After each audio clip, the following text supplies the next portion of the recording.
En matemáticas y física utilizamos la palabra campo para referirnos a aplicaciones cuyo dominio está contenido en un espacio Rm. También se denominan funciones de varias variables. Si la imagen está contenida en R, se denominan campos escalares, y si la imagen está contenida en otro espacio Rn, se denominan campos vectoriales. Denotamos estas funciones utilizando una letra y encerrando entre paréntesis las variables que representan a los argumentos de la función. También podemos utilizar una única letra como variable para representar al vector o al punto sobre el que se define la función. En estos casos se puede utilizar alguna marca que indique que la variable es un vector.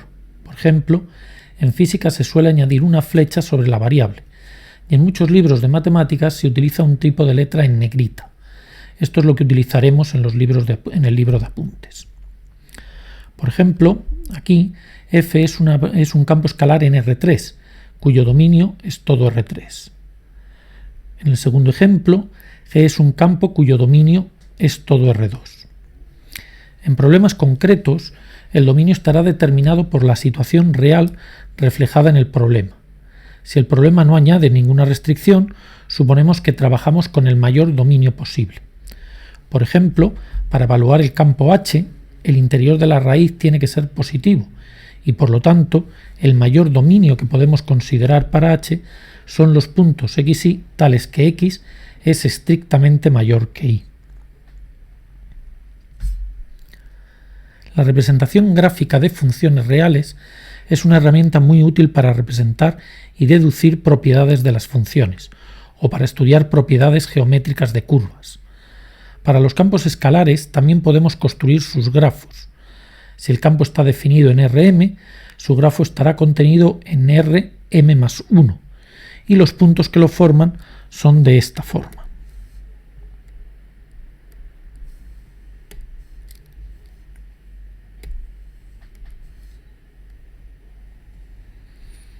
Las primeras componentes son el argumento de la función y añadimos una componente más con la imagen de esos argumentos.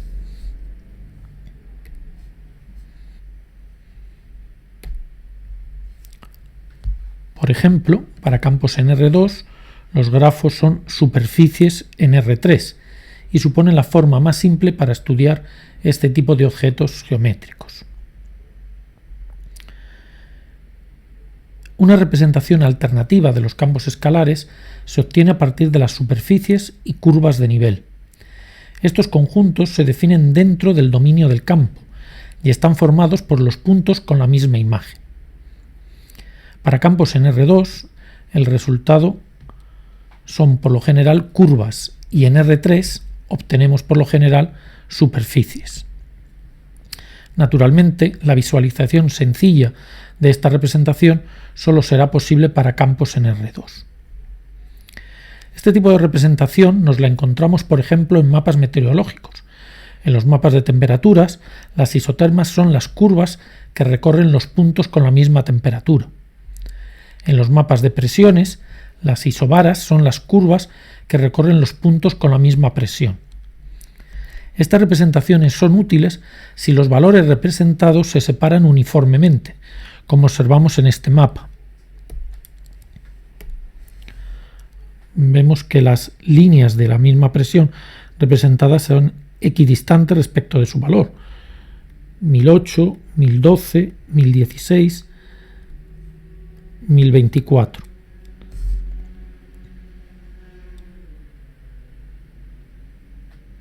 De esta forma, la separación de las curvas nos da información sobre el ritmo de cambio del campo y lo podemos comparar en distintas partes del mapa.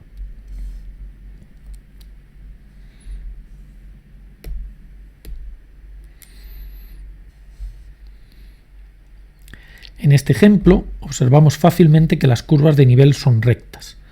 Para eso, igualamos la expresión del campo a un valor constante.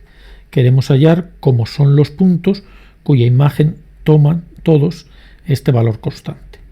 En este caso, basta con aplicar la función exponencial a ambos lados de la igualdad y deducimos que los puntos cuya imagen es C son los que pertenecen a la recta x más y igual a e elevado a c.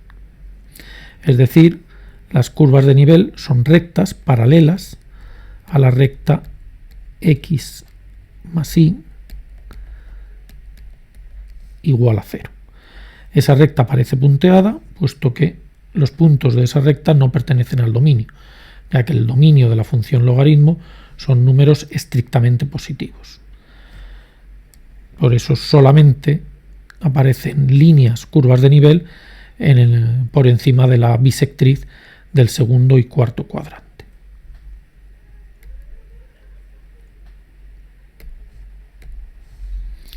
En este segundo ejemplo, las curvas de nivel son circunferencias centradas en el origen. Si hacemos lo mismo que en el ejemplo anterior, para despejar aquí para una imagen constante, basta con aplicar la función inversa a la función seno hiperbólico y nos queda seno cuadrado más y cuadrado igual a un valor constante, es decir, circunferencias centradas en el origen.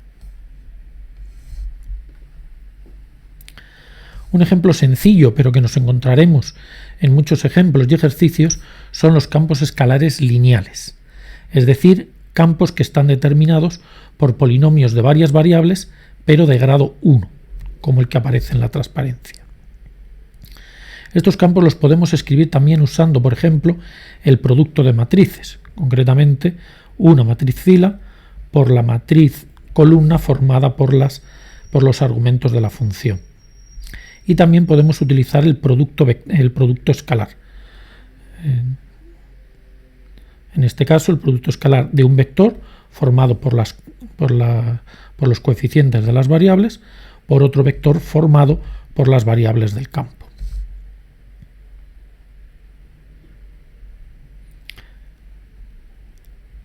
Es decir, un campo escalar lineal está determinado por un vector y se define como el producto escalar entre un vector y el vector formado por las incógnitas, por las variables de ese campo.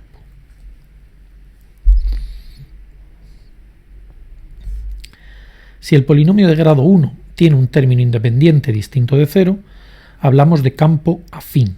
Naturalmente, también podemos escribir estos campos utilizando el producto escalar.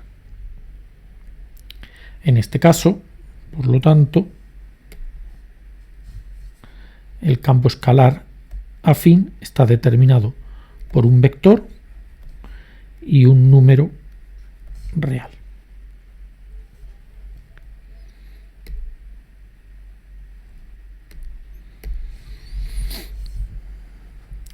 Gráficamente, los campos lineales y afines son los únicos campos cuyo grafo es un plano.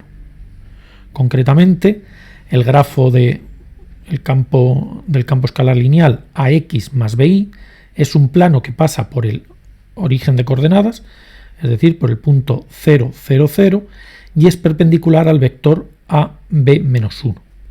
Si hacemos z igual a f de xy y lo pasamos al otro miembro de la igualdad, obtenemos la expresión ax más by menos z igual a 0.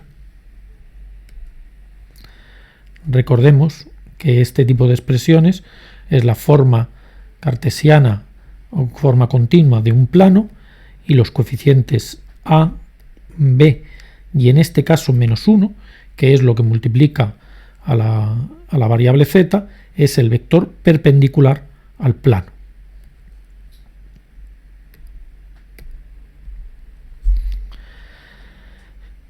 En el caso del campo escalar afín, ax más by más c, también obtenemos un plano. En este caso el plano pasa por el punto 0, 0, c y también es perpendicular al vector AB menos 1. Si hacemos lo mismo que antes, hacemos z igual a f de xy y lo pasamos al otro miembro de la igualdad, obtenemos ax más by menos z menos c igual a 0.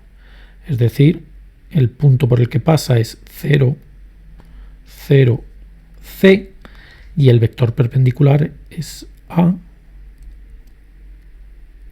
b, menos 1.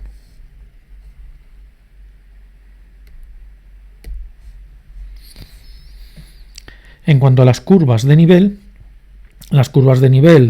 ya sea de un campo escalar lineal o afín, son rectas y todas ellas perpendiculares al vector AB.